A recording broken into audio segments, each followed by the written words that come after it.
Tiga. Baik, saudara-saudara, teman-teman, dimanapun berada, pada pagi hari ini saya ingin berbincang-bincang dengan seorang teman saya, yaitu Pak Agus Gunawan, yang merasa dirugikan ketika membeli asuransi. Nah, bagaimana ceritanya? Mari kita dengarkan bersama bincang-bincang ini. Selamat pagi, Pak Agus. Ya, selamat pagi Pak Krisman dan teman-teman lain.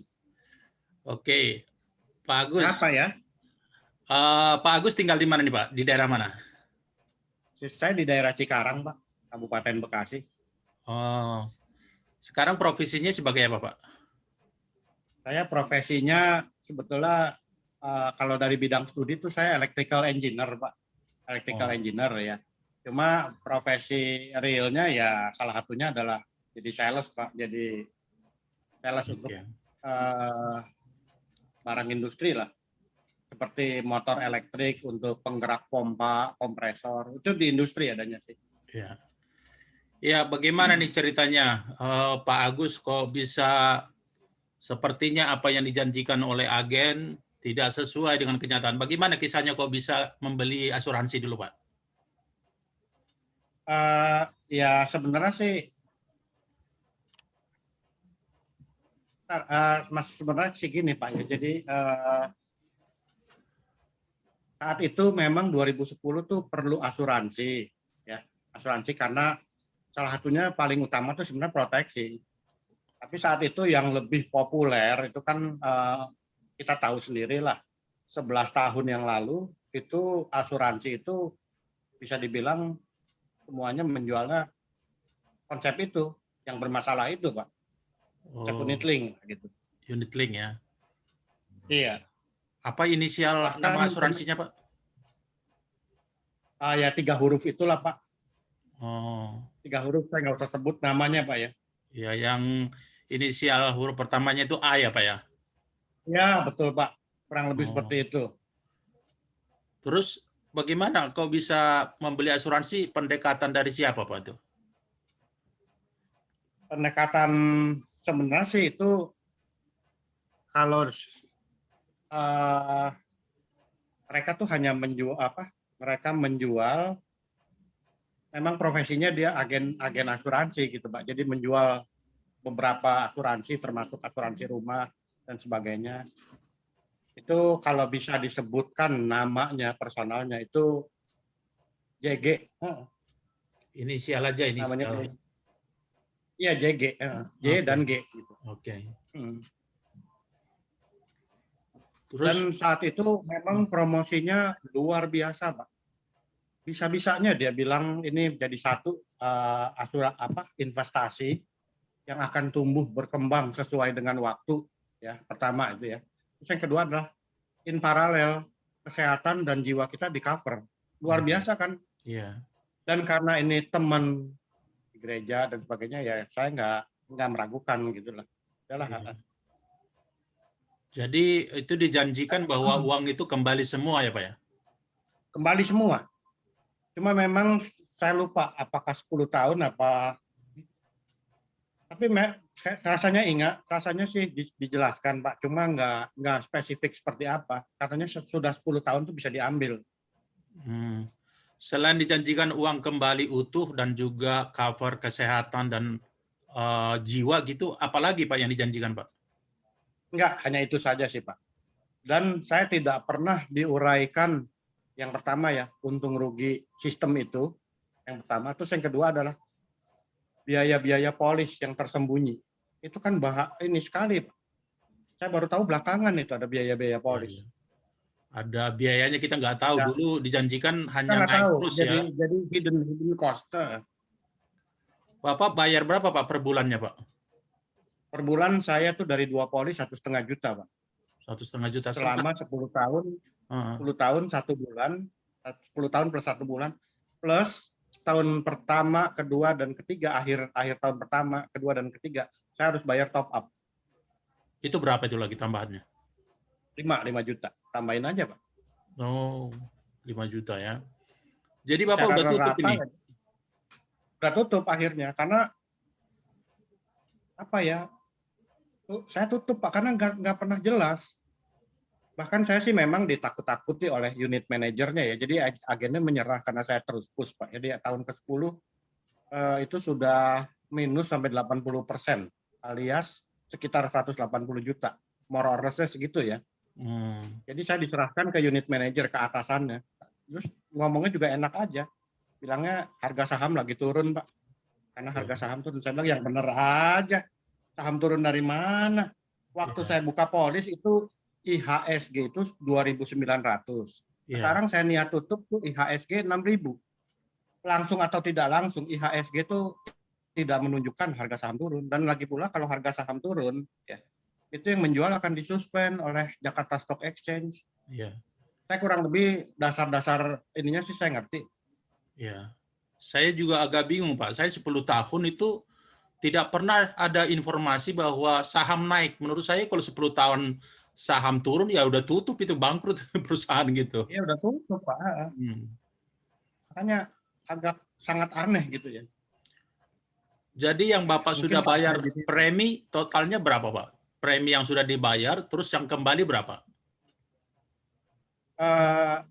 Ya kalau yang dibayar kan tinggal dikalikan saja Pak, 10 bulan, 10 tahun 1 bulan kali 1,5 juta. Plus top up-nya itu 5 juta setahun. Itu kurang lebih seingat saya ya sekitar yang dibayar tuh sekitar 237 juta. Lupa saya berapa, sekitar ya kurang lebih segitu ya. Jadi kalau kita pakai kalkulator sih. Tapi yang Bapak terima itu yang Bapak merasa rugi kira-kira 180 juta tadi ya? Iya. 180 juta dari 2 polis ya Pak? 200 ya. Iya. Yang saya terima tuh dari 2 polis itu sekitar 57 juta. Sangat jauh berbeda dengan dijanjikan ya? Oh jauh sekali Pak. Bahkan penjajah manajernya itu bisa bilang begini Pak, saya benar-benar nggak ngerti. Ini Bapak masih untung, masih positif katanya. Banyak yang udah negatif. Yang bener aja saya bilang. Saya ikut asuransi ini tujuannya bukan untuk investasi negatif. Kalau investasi negatif ya saya nggak usah buka polis dulu saya bilang. Terus waktu saya mau tutup juga mereka mengancam Pak. Jadi bukan mengancam, menakut-nakuti Bapak akan kehilangan hak-hak berasuransi. Saya kembalikan.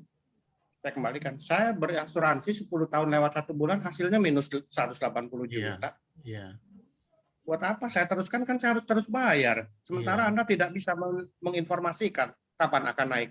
Dan terus terang saja ya, dengan minus segini dalamnya saya tidak yakin akan kembali. Saya tutup sekarang. Saya bilang. Ada nggak dijanjikan, umpamanya seperti saya kan dijanjikan tuh cuma bayar 10 tahun, habis itu nggak perlu bayar tapi manfaatnya sama gitu? Saya tidak ingat Pak, tidak ingat seperti itu ya. Tapi kira-kira saya korek-korek ingatan, rasanya sih tidak ada ngomongan itu. Tapi mungkin janjinya yang tersirat yang lain gitu Pak. Dan setelah kita tahu ternyata nilai investasi atau nilai uang kita menurun, tentu kita komplain ya ke mereka ya. Jawaban mereka apa Pak yang paling itu? Ya itu Pak, harga saham turun. Kalau penjajahnya sih cuma bilang gini ya, waktu tahun ke-6 dia bilang nanti juga akan naik. Jawabnya seenaknya aja, nanti akan naik, tunggu aja. Kita tungguin naik, tetap bayar polis, saya nggak pernah telat bayar atau tidak bayar. Tidak pernah komplain crime medical, tidak pernah. Karena dulu kerja di perusahaan besar, jadi semua ditanggung. Ya. Kalau Bapak tahu di awal bahwa itu rugi gitu, kira-kira Bapak mau nggak belinya? Tidak mau, Pak. Udah cuma buang-buang uang ya, dan buang-buang energi emosi. Sementara kan kita kerja sibuk banget, lagi sibuk banyak proyek dan sebagainya. Membagi konsentrasi ke hal-hal kayak begini, ya pusing lah Pak. Saya sih sebenarnya orangnya sangat nggak mau terlibat konflik apapun gitu. Konflik karena nggak bisa menghindar aja gitu, sebetulnya ya. Ya, saya juga merasa gitu Pak. Saya merasa juga anak saya jadi korban jadinya karena saya rencanakan memang itu buat biaya pendidikan anak, ternyata dipotong. Nah, sama persis Pak. Iya. Sama persis, saya juga seperti itu. Iya. merasa berdosa gitu sama anak. Hmm. Hmm. Terus langkah Bapak selanjutnya setelah tahu bahwa itu rugi, ada langkah-langkah apa yang Bapak udah lakukan? Saya langsung tupol, Pak. Saya bilang saya mau tupol, tapi memang mereka mengingatkan untuk kehilangan hak-hak berasuransi yang saya balikkan gitu ya. Ya, saya bilang saya ikut berasuransi selama 10 tahun lewat 1 bulan, itu hasilnya apa? Kecuali minus 180 juta, saya bilang. Dia nggak bisa jawab. Unit manajernya ya, tidak bisa jawab. Oke, Terus berarti yang saya Bapak nggak senang adalah ini loh, Pak. sangat menyesal lah ya, sangat merasa rugi dengan membeli asuransi yang kita Oh, harapkan sangat bisa sangat menyesal. menabung, Iya. ternyata berbeda gitu ya. Berbeda. Kalau diomongkan dari awal, Pak ya, terutama penjajahnya di awal sebelum buka polis ya, Ya, apa plus biaya-biaya. minusnya sistem itu plus juga ditambah biaya-biaya polis yang tersembunyi itu yang tidak pernah dibicarakan, itu pasti saya akan pikir panjang untuk ambil ambil polis. Ya, Dan ini Pak ya, ini sekedar informasi saja. Ini di negara-negara yang sudah mature sistem hukumnya, ya. unit link ini tidak dikenal, Pak. Saya Oh, tahu teman-teman kerja di Schengen-Zone dan di Swiss, di Switzerland, di Finland itu tidak ada unit link, oh, tidak ya, ada karena mereka pertama ada beberapa hal gitu ya. Yang pertama adalah di sana tidak diperbolehkan orang bekerja dengan sistem komisi. Jadi oh, semua harus gaji. full monthly salary. Hmm, Itu yang pertama. Terus yang kedua adalah MLM tidak diperbolehkan di sana. hmm, Terus yang ketiga adalah ini yang paling repot, Pak. Karena pemain bisnis asuransi semuanya dari bidang studi majoringnya ya, insurance engineering atau aktuari ya. hmm. Ya beda kan kalau di sini siapapun bisa jadi sales asuransi gitu. Walaupun katanya itu lisensi A, AJI dan sebagainya. Dan kelihatannya di sini yang jadi agen yang mendekati kita itu orang-orang yang kita kenal gitu, bahkan saudara sendiri gitu loh. Iya memang kurang lebihnya seperti itu. Hmm. Dan kita percaya sama omongannya, tapi di kenyataannya sangat berbeda gitu ya. Nah iya Pak, itu yang saya bilang tadinya apa TMT gitu, temen makan temen Betul, betul. atau MTT makan tulang temen gitu.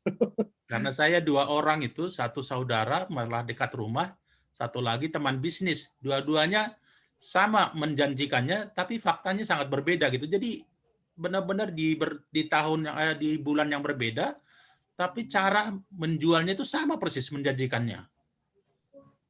Iya, jadi apakah itu masalahnya sistem agennya yang bersalah? Saya tidak yakin itu Pak. Agen itu atau penjajah itu bekerja berdasarkan instruksi dari perusahaan yang mempekerjakan mereka, Hmm. yang membayar mereka dalam bentuk komisi. Dan kita udah komplain juga, tapi jawabannya hanya maaf, kekecewaan Anda hanya seperti itu, tidak memberikan solusi sementara yang menjadi korban ini kelihatannya sangat banyak gitu ya. Oh iya, jutaan orang Pak. Ya. Jutaan orang yang menjadi korban sistem ini luar biasa. Ini udah luar biasa apa ya saya pikir. Padahal yang teriak Dan itu menurut saya belum ada 5% itu. Banyak yang diam soalnya, iya, banyak yang iya, diam. iya, banyak yang diam. Mungkin merasa Salah satunya malu. diam karena tidak mau ribut, tidak mau Ya. apa terekspos, tidak mau ya macam-macam lah hal-hal seperti itu. Itu sebenarnya kalau diam ya justru menambah Betul. parah Ya. situasi korban kalau menurut saya. Justru kita harus bersuara karena kita korban kok. Ya. Kita nggak diuntungkan sama sekali dengan kasus ini. Ya, kita bukan membenci yang asuransinya, tapi kita jadi korban kalau kita diam ya mungkin saudara kita bisa kena, teman-teman kita bisa kena Iya, gitu. betul betul, Pak. Heeh. Jadi itu Teman yang kita dekat dan hindari sebagainya gitu akan ya. kena semua. Tapi saya paling tidak ke teman terdekat dan ke saudara kandung itu semua saya sudah informasikan. Ya. Jangan Jadi pernah apa ikut. nih saran Bapak ini bagi mungkin yang menjadi calon nasabah gitu? Kira-kira apa yang mereka perlu perhatikan gitu sebelum membeli asuransi? Yang jelas ya perhatikan saja semua terms dan conditionnya yang disajikan oleh uh, agen atau penjajaknya gitu. Ya, Keuntungan kerugiannya harus dibicarakan secara jelas gitu ya, dan juga biaya-biaya polisnya. ya, Kalau sistem itu ya Pak ya, sistem yang tersembunyi apa yang sedang heboh itu ya. ya, 2 tahun ini kan heboh sekali itu. betul. Kalau fixed cost mungkin masih bisa dipertimbangkan, tapi kalau yang fixed cost kan jauh lebih rendah Pak. Karena tidak ada uang kita yang diinvestasikan, dan kalau nggak salah tuh pihak asuransinya akan bertanggung jawab. Ya, Kalau yang sistem sekarang ini kan tidak Pak. Jadi ya, mereka cuma ngambil uang kita, diinvestasikan yang tidak jelas ya, kemana, tidak ada pertanggung jawabannya. betul. Cuma dibilang rugi, rugi, rugi gitu. Yang saya Dan tahu seperti itu. mungkin juga saya terus terang aja dengan polisi itu kan itu tebal, terus bahasanya bahasa-bahasa Inggris yang tidak begitu kita pahami. Mungkin juga disarankan kalau bisa ya buat bahasa Indonesia yang sederhana, jadi tidak menjadi seperti menjebak kita gitu ya. Bisa juga, tapi sebenarnya sih kalau polisi saya lihat sih dua bahasa, ada bahasa Indonesianya memang. Tapi bahasanya sangat teknis hukum. Bahasa Jadi asuransi. bukan bahasa sederhana. Iya, kalau kita orang awam kan kita nggak terlalu mengerti istilah-istilahnya. Ya tidak Kalau saya itu mengerti. Lagi pula kan Pak, nama link gitu kan kita nggak ngerti itu kalau kita awam begitu kan. penjajahnya selalu bicara. Udah nggak Betul. usah dipikirkan, Bapak tanda tangan saja, semua sudah ada yang ngurus. Hmm. Itu jawabnya itu begitu loh Pak penjelasannya. Dikasih free look nggak Pak? Prelook ya biasa kan Pak itu 14 hari, tapi tetap saja kita nggak akan ngerti itu. Karena saya baru tahu Kasih setelah prelook tutup. 100 hari pun tidak akan kita mengerti itu. Saya tahu ada free look setelah tutup. Di awal nggak pernah dikasih tahu saya Pak. Jadi saya nggak tahu. Ada sih, saya dikasih tahu, nih Pak, kalau Bapak lihat, kalau Hmm. misalnya tetap tetap kurang setuju Pak dalam waktu 14 hari bisa dibatalkan. Gitu. Iya, ya, Tapi kan tidak segampang itu. ya. Kalau kita jawab juga kita tanya gitu ya. Ini saya mau tanya ini, mau tanyanya apa? Gitu. Itu tenang aja Pak, itu sudah ada yang ngurus. Gitu aja. Selalu begitu Pak Ya. pertanyaannya. Karena kenal ya, tentunya kita dibuat ya seperti bahasa-bahasa yang indah-indah, bahasa-bahasa bagus, tapi faktanya sangat pahit ya yang kita rasakan ya. Iya memang. Hmm. Saya terpaksa harus mencari lagi saat ini ya uang yang hilang itu. Ya, Kasarnya kira-kira kayak gitu, Pak. ya, Kita sebenarnya sudah mau ya santai lah, kerja ya, lebih santai gitu. Cuma benar. karena kejadian ini mau nggak mau kan kita harus mencukupi apa yang hilang itu. Ya, karena pas tupol itu kita biasanya udah 10 tahun udah sangat kurang produktif seperti dulu ya aku rasa itu. Tapi faktanya uang kita itu saya bilang bahasanya diembat orang lain sangat menyakitkan ya. Ya Ya, benar. iya. Hmm. Kurang lebih seperti itu, Pak, memang. Bahkan kadang-kadang kita sama keluarga, sama pasangan kita jadi selisih paham gara-gara kesalahan seperti ini gitu kan. Iya, betul, Pak. Betul sekali itu. Ya. Karena yang kita harapkan buat anak kita ternyata hilang begitu saja. Saya terus terang saya nggak pernah ikhlas karena itu benar-benar saya mencarinya susah payah 10 tahun gitu. Betul, Pak. Betul, Pak. Betul Apa saran sekali itu saya. apa saran Saya Bapak nih seperti itu bagi juga. orang yang punya asuransi ini yang sekarang pegang polis masih berjalan ini?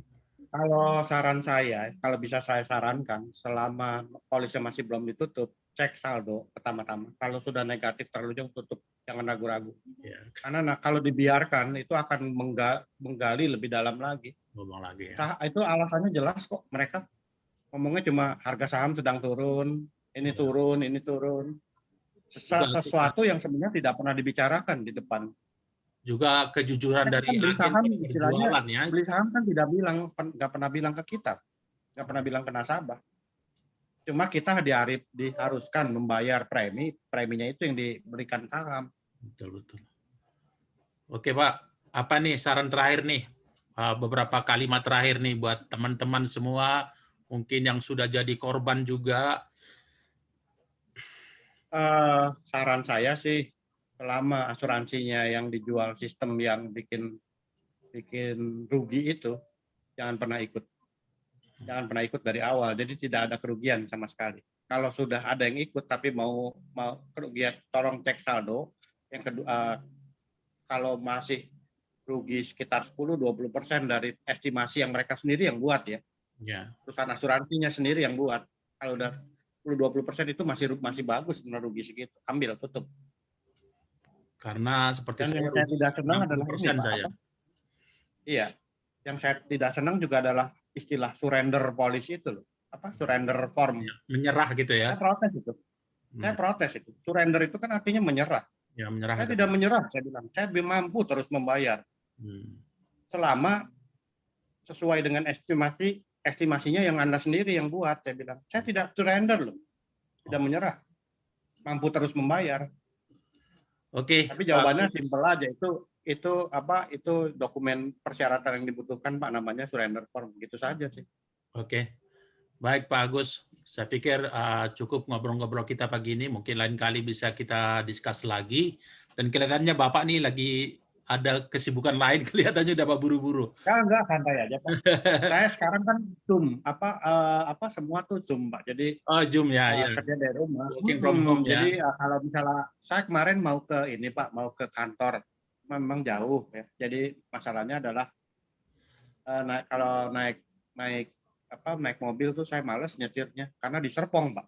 Bayangkan aja Gading Serpong. Ujung ke ujung. Paling nggak naik bis harus 2 kali. Jadi pertama naik bis dari tempat saya ke Blok M, itu santai sih Pak. Dan ada prokesnya. Jadi protokol kesehatannya. Jadi di sebelah kita nggak ada orang.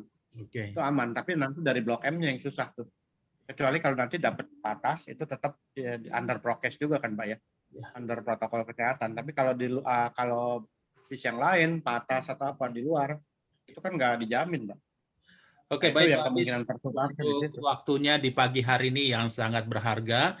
Semoga dengan diskusi kita ini membuka pemikiran orang, pemikiran masyarakat Indonesia, baik yang di Indonesia, baik di luar negeri, agar lebih hati-hati untuk membeli asuransi, agar tidak rugi atau menyesal seperti yang kami alami saat ini. Terima kasih Pak Agus. Baik, ya, terima kasih Pak Trisman. Saudara-saudara dimanapun berada, demikianlah bincang-bincang kami dengan Pak Agus di pagi hari ini.